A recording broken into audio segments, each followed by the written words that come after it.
नमस्कार दोस्तों, बुक्स अड्डा में आप सभी का स्वागत है। आज हम श्री रामचरितमानस को देखेंगे।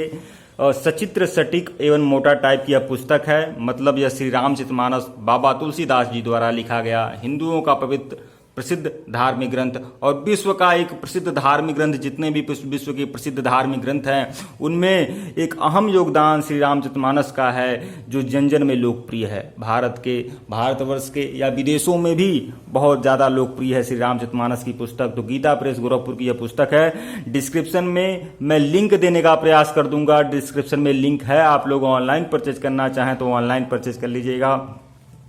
पिछले वीडियो में हमारे द्वारा जानकारी दी गई थी कि इस पुस्तक की मूल्य सिर्फ 100 रुपया है।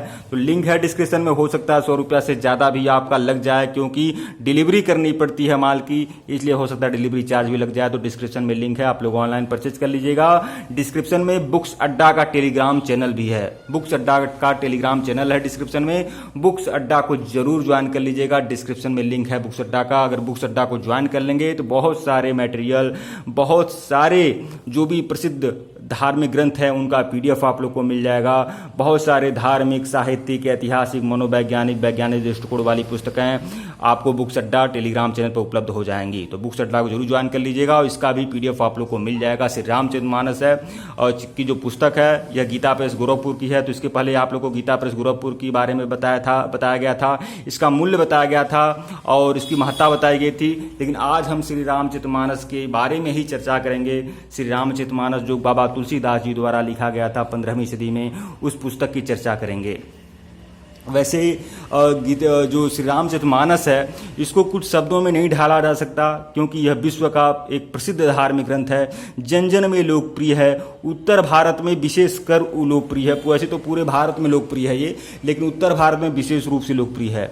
और इधर जब गोस्वामी तुलसीदास जी द्वारा 15वीं सदी में यह श्री रामचरितमानस लिखा गया, तो उसके बाद 100 वर्षों तक तो उतना कोई नहीं जाना उससे श्री रामचरितमानस की महत्ता को। लेकिन उसके बाद यह बहुत ही ज़्यादा प्रसिद्ध हुआ और जन जन में लोकप्रिय हुआ। श्री रामचरितमानस ही है जो हमें नैतिक मूल्यों की शिक्षा देता है, और नैतिकता की अगर शिक्षा लेनी हो तो श्री रामचरितमानस को देखना चाहिए, जिसमें भगवान राम मर्यादा पुरुषोत्तम भगवान श्री रामचंद्र जी का पूरा मतलब नैतिक मूल्य दर्शाए गए हैं। श्री रामचरितमानस में जो भगवान राम हैं, भगवान राम के पूरे आदर्शों को दिखाया गया है। तो देखिए श्री रामचरितमानस जो है वह 7 कांडों में है जिस तरह से। और यह जो श्री रामचरितमानस है यह महर्षि वाल्मीकि द्वारा रचित जो रामायण थी वह संस्कृत भाषा में, आज संस्कृत भाषा में है, प्राचीन संस्कृत भाषाओं में है।